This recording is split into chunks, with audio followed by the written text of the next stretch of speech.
चुनाव खत्म हो चुके हैं, रिजल्ट आने में 2 दिन बीच में हैं और अब हम बात करने जा रहे हैं पश्चिमी उत्तर प्रदेश के उन सीटों के एग्जिट पोल की जिन पर राष्ट्रीय लोकदल चुनाव लड़ी। पूरा का पूरा फीडबैक ग्राउंड रिपोर्ट्स पर आधारित है। सबसे पहले शुरुआत करते हैं शामली जिले से।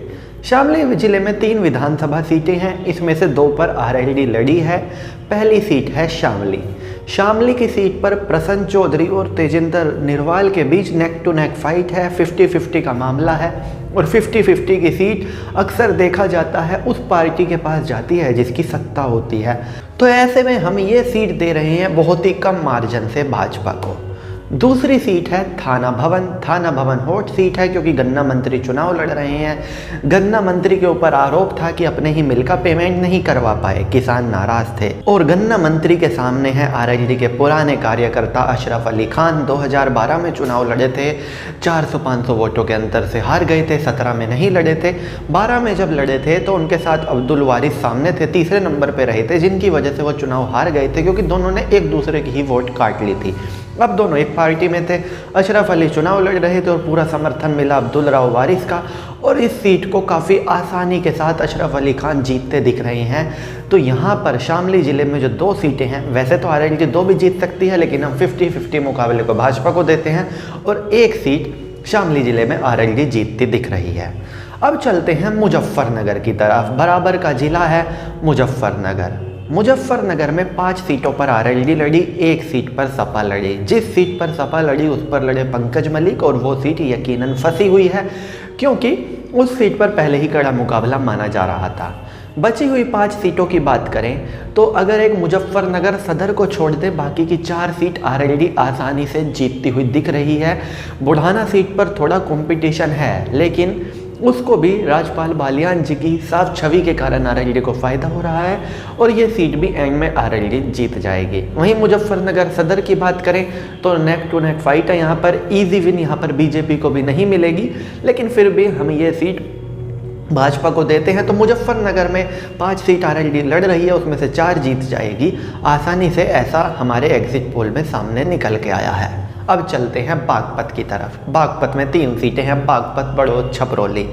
सबसे पहले बागपत विधानसभा की बात करें, यहाँ पर आरएलडी तभी जीतेगी जब गुज्जर वोट 50% से ज़्यादा बसपा को गया होगा, क्योंकि आरएलडी को तो ज़्यादा गुज्जर वोट बागपत विधानसभा में पड़ा नहीं है। अगर वो बसपा पे गया है तो आरएलडी जीत जाएगी, क्योंकि यहाँ पर आरएलडी के जीतने के लिए अगर मगर की सिचुएशन है, इसीलिए हमने ये सीट भी भाजपा के लिए रखी है। बाकी दोनों सीटों पर कोई कंपटीशन होता नहीं दिख रहा। बड़ौद और छपरौली आरएलडी आसानी से जीत रही है। फिर चलते हैं मेरठ की तरफ। मेरठ में 1 सीट पर आरएलडी लड़ रही है, सीट का नाम है सिवाल खान और काफ़ी आसानी से आरएलडी के गुलाम मोहम्मद इस सीट को जीतते दिख रहे हैं। कारण यहाँ पर समीकरण ही इतना टाइट था उनके पक्ष में कि भाजपा कुछ भी कर लेती, चुनाव जीतना आसान नहीं था इस सीट पे और ये सीट आसानी से गुलाम मोहम्मद जीतते हुए दिख रहे हैं। और अब बात करते हैं बिजनौर की। बिजनौर में 2 सीटों पर आरएलडी लड़ रही है, एक नेटौर, एक बिजनौर सदर। यहाँ पर बिजनौर सदर पर आरएलडी के नीरज चौधरी जीतते दिख रहे हैं। वहीं नेटौर में आरएलडी सीट नहीं निकाल पा रही है, वहाँ पर उनके पूर्व सांसद मुंशी रामपाल हैं। तो बिजनौर जिले से 1 सीट आरएलडी निकालती इजीली दिख रही है। इसके बाद हम बात करते हैं खैर विधानसभा की। खैर विधानसभा से आरएलडी के भगवती प्रसाद इस सीट को जीतते हुए दिख रहे हैं। उसके बाद हम बात करते हैं बरौली की। बरौली से प्रमोद गौड़ थे, ब्राह्मण चेहरा थे।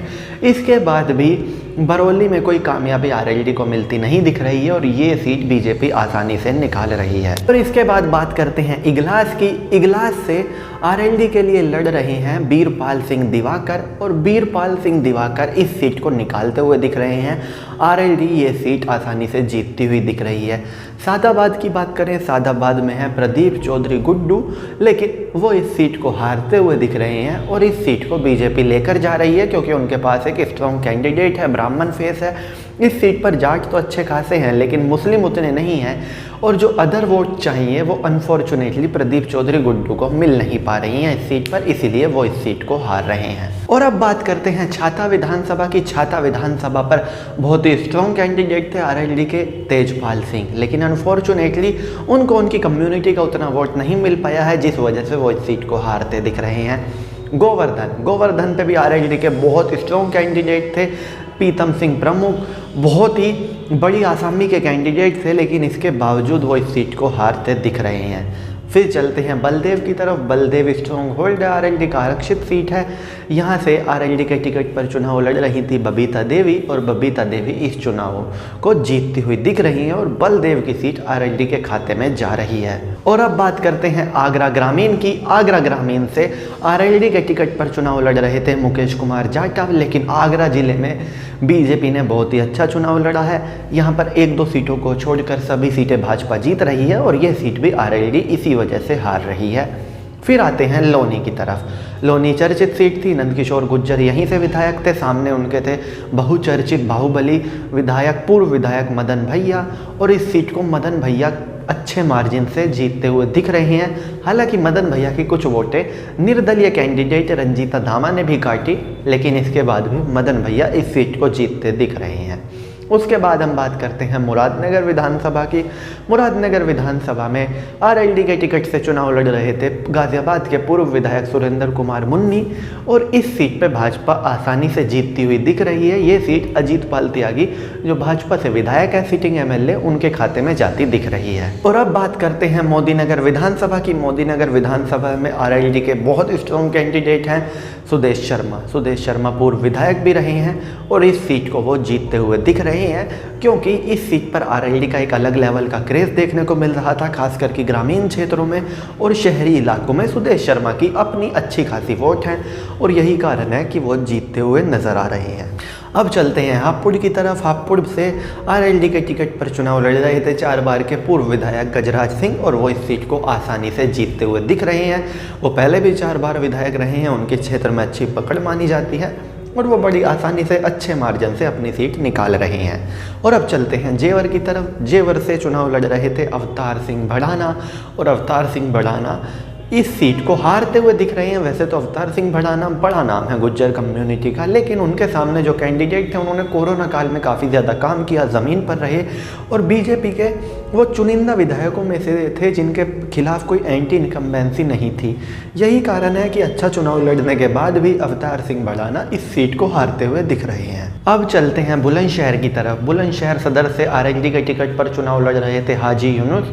हाजी यूनुस ने अच्छा चुनाव लड़ा, लेकिन कांटे के मुकाबले में भाजपा से हारते दिख रहे हैं। दूसरी सीट सियाना दिलनवाज खान। दिलनवाज खान पूर्व विधायक रहे कांग्रेस आरएलडी गठबंधन के 2012 में।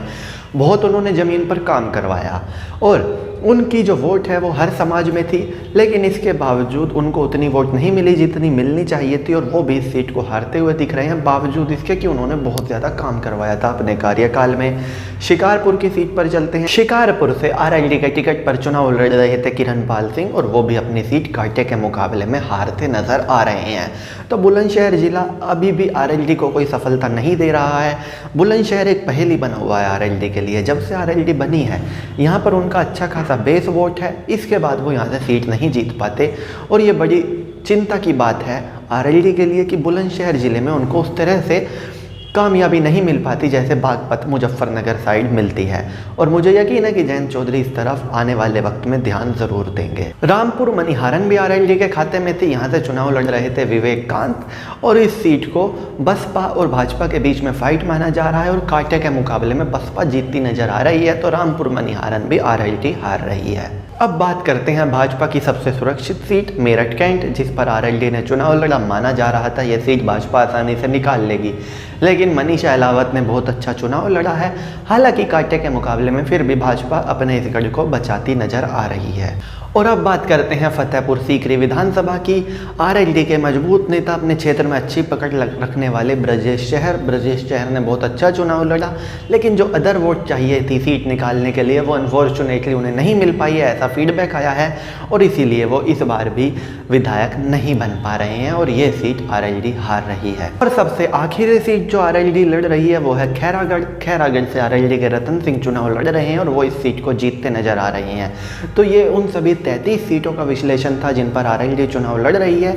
कुछ सीटों पर उम्मीद के मुताबिक शायद उनको रिजल्ट नहीं मिल रहा, लेकिन कुछ सीटें ऐसी भी जीत रही हैं जिनकी शायद उनको भी उम्मीद ना हो कि हम जीत जाएंगे। तो अब जब हम ओवरऑल बात करते हैं 33 सीटों में से आरएलडी कितनी सीटें जीतती नजर आ रही है, तो ये कहना बिल्कुल गलत नहीं होगा कि अपना बेस्ट पास कर रही है आरएलडी। जयंत चौधरी की अध्यक्षता में पहला चुनाव 33 सीटों पर चुनाव लड़ रहे थे और उनमें से 17 सीटें जीतते नजर आ रही हैं। 10 तारीख को ये आंकड़ा इससे 2-3 सीटें ज़्यादा भी हो सकता है, लेकिन इससे कम ज़्यादा होने की उम्मीद नहीं है। इससे कम हुआ तो कम, ज़्यादा से ज़्यादा 15 से ज़्यादा आरएलडी सीटें जीतेगी, इसमें कोई शक की बात नहीं है। हर सीट पर आरएलडी ने मजबूत कैंडिडेट दिए। पहली बार ऐसा लगा कि आरएलडी की तरफ से जो टिकट बट रहे हैं वो जीतने के लिए बट रहे हैं। कोई 1-2 सीटें थी जिन पर टिकट अच्छे नहीं रहे, वरना सारे दावेदार मजबूत थे और पैसे वाले दावेदार भी थे। अगर सामने वाली पार्टी पैसे वाली है तो अपनी भी पैसे वाले हो, ये सोचकर आरएलडी की तरफ से टिकट बांटे गए थे और यकीनन 33 में से हमारे एग्जिट पोल में 17 सीटें आरएलडी जीतती नज़र आ रही है। तो चलिए दोस्तों, मैं राहुल चौधरी फिलहाल इस वीडियो के लिए इतना ही। आगे भी इसी तरह की देश, दुनिया, बॉलीवुड और खेल की तमाम अपडेट्स के लिए बने रहिए मेरे साथ। जय माता दी।